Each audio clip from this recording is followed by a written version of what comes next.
in those days, chapter 2. Okay, wait, hold on here.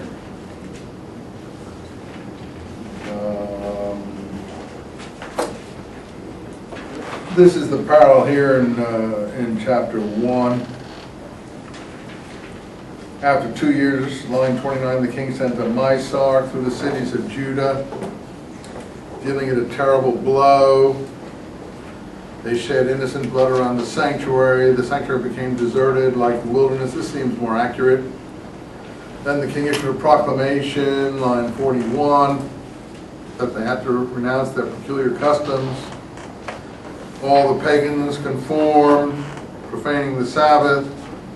He sent a message to Jerusalem and Judah, directing them to adopt the foreign customs, banning Holocaust sacrifices, libations, defiling the temple, sacred precincts, building altars, sacrificing pigs and other unclean animals, leaving their sons uncircumcised, prostituting themselves to all kinds of things, and so on and so forth. So it was after that that Mattathias leads his revolt. And then in chapter 2:29, some of them had gone into hiding in the desert, 32, and they were slaughtered out there because they wouldn't fight on the Sabbath. When the news reached Mattathias, line 39, and his friends, they said to each other, if we all do this, as our brothers did, and refuse to fight on the Sabbath for our lives and institutions, they will destroy us. So then the ruling is made, if anyone attacks us on the Sabbath, whoever he may be, we will resist him. We must not be killed as our brothers were killed. So Mattathias and his comrades make the ruling that they can defend themselves on the Sabbath. Then they were joined by a community of Hasideans. Here's our first reference to Hasideans, line 42. Each a stout fighting man of Israel, a volunteer on the side of the law. So more volunteers on the law. They organized themselves in an armed force, striking down sinners in their anger, renegades in their fury. Mattathias went around with these people, overthrowing the altars, forcibly circumcising all boys found uncircumcised. They hunted down the backsliders, and so on and so forth. And then, of course, his days come to a close, line 49. And he gives his farewell speech, which I'll pick up next time. But let me go back then in his burial here. And then Judas chapter 3 takes over. But let's go back here to this presentation before we finish here.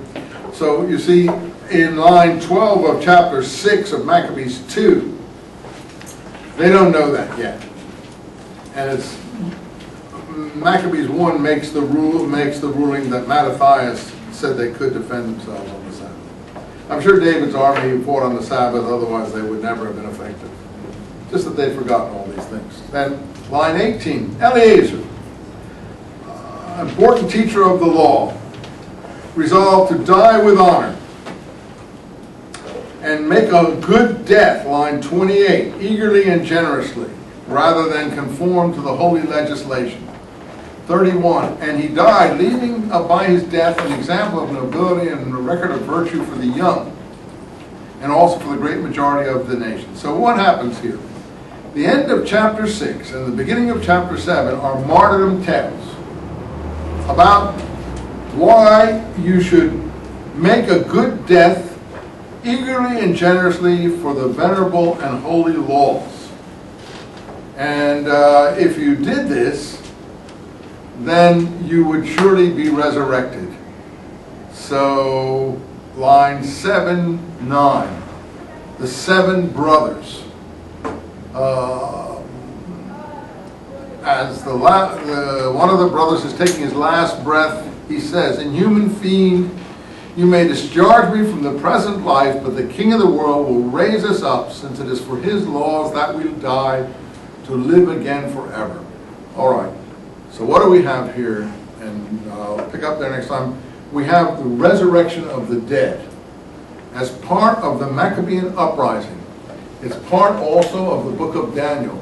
That melds Daniel into the Maccabean uprising. The resurrection of the dead is to promote martyrdom. Later in Christianity, it's the same purpose. Here, Jesus actually is someone who was resurrected according to Christianity. But here, it's to encourage people to make a good death for the holy and venerable laws. We'll show the Seven Brothers episode in chapter 7 next time. But chapter 8, you see, we have Judas and his army, about 6,000, go around and make all these attacks, etc., etc., etc., etc. One last point before you go, I want you to think about, look at chapter 7 of Maccabees 1. I just want to keep you one last minute, give you a good place to think about these things. A new ruler, Demetrius, we heard about him in the original letter of, I think, 2 Maccabees. The renegades and God comes into power in the Seleucid Empire. The renegades and godless men in Israel, line 5, led by one Alchemus. It's with Alchemus that Maccabees 2 ends. Wanted to become the high priest. He was a wretch and a godless person, line 9. And he got the high priesthood from this foreign king, and he came with references from this king. The first among the Israelites to ask for peace terms were the Hasideans, line 13 and 14. So they, according to this, were prepared to abandon Judas for a priest appointed by foreign power, just because he seemed to have some legitimate priestly blood in his veins. But look at chapter 14 of Maccabees 2. A certain Alchemus, line 3, a former high priest who had willfully incurred defilement at the time of the insurrection, realized whichever way he turned there was no security for him. So he went to the king, line 6, and he told him, those Jews called Hasideans, who are led by Judas Maccabee, are warmongers, rebels who are preventing the kingdom from finding stability. That is why, after being deprived of my hereditary dignity, I mean the priesthood, I have come here now. And as long, finally in line 10, as Judas remains alive, the state will not enjoy peace. So in Maccabees 2, the Hasideans are the followers of Judas Maccabee par excellence. In Maccabees 1, they are originally followers, but are backsliders. In Maccabees 2, they are the followers. What I'm going to say next time is that there are 2 groups of Hasideans. One compromising, one, if you like, more purist, uncompromising, backsliding. The second group are the Kiddushim, the holy ones of Daniel, the Maccabean warriors par excellence. In time, the word Hasidim fell away.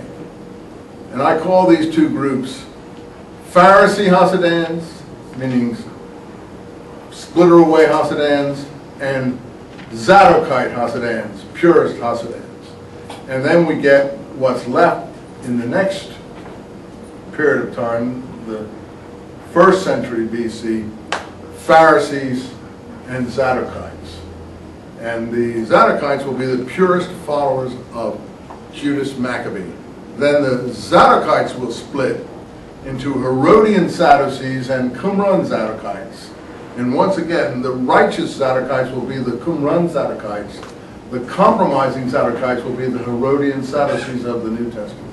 I'll try to do all that for you next time, but that's what I want you to look at in this book. Sorry to keep you, I apologize to keep you over, but try to find a convenient place to stop.